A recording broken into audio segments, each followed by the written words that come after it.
first of all, I have to understand that if I want to be in control of my life, I have to set certain boundaries. I have to put a limit around and see what is the area where it's safe to turn around and where should be the boundary and when to move that boundary. And I think it's true with everything. Everyone who raised a child would know that. The boundaries you put for a 5-year-old are very different from the boundaries you put for an 18-year-old, hopefully. Unfortunately, there are people who have a problem even with that.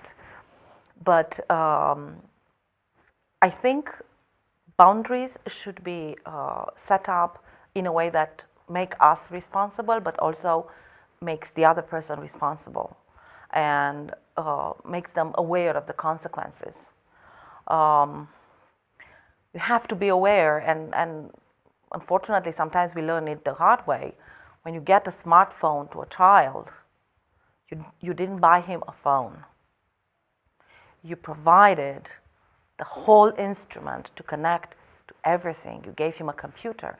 And it's interesting how parents would set safety software on the home computer, but at the same time give a smartphone to a child and not realize that that one doesn't make any sense.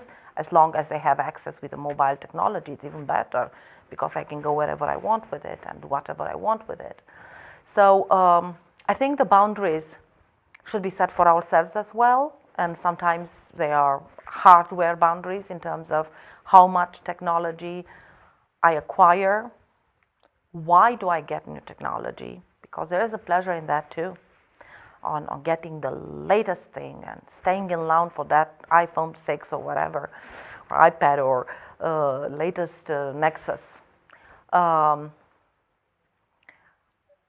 much I spend for this, how much I get in debt for this kind of technology.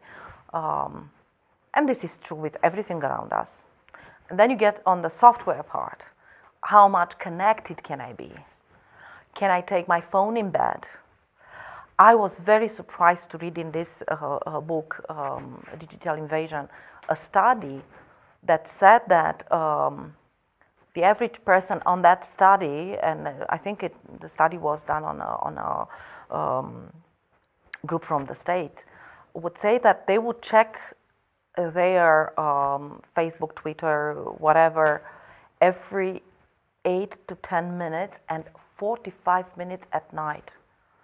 So people are waking up at night to check their, and it's already instinctual. I have problems sleeping, and very often I link it to technology. They could be related to many other things, but very often I link it to technology, and I realize that the brain has a problem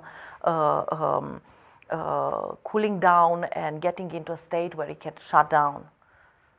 If you let notifications and your social media, and you take it to a place where we turn off the light, we make sure we don't have noises, but then we have this technology that disrupts us all the time. And this is a problem. So I think we have to decide and take different times at different levels of boundaries, but for sure they have to be there. And depending on the type of child you have and their interest and their engagement with media, we have to set limits. And obviously, one of the most important is to make sure that they get the night's sleep. And then also that you protect them from a lot of other things. But I don't think, and it's a personal opinion, just cutting off completely the phone or not giving a phone to a child, I don't know, a 16-year-old, is a solution, because they will still engage in other ways. But again, it's within our context. It's my personal opinion.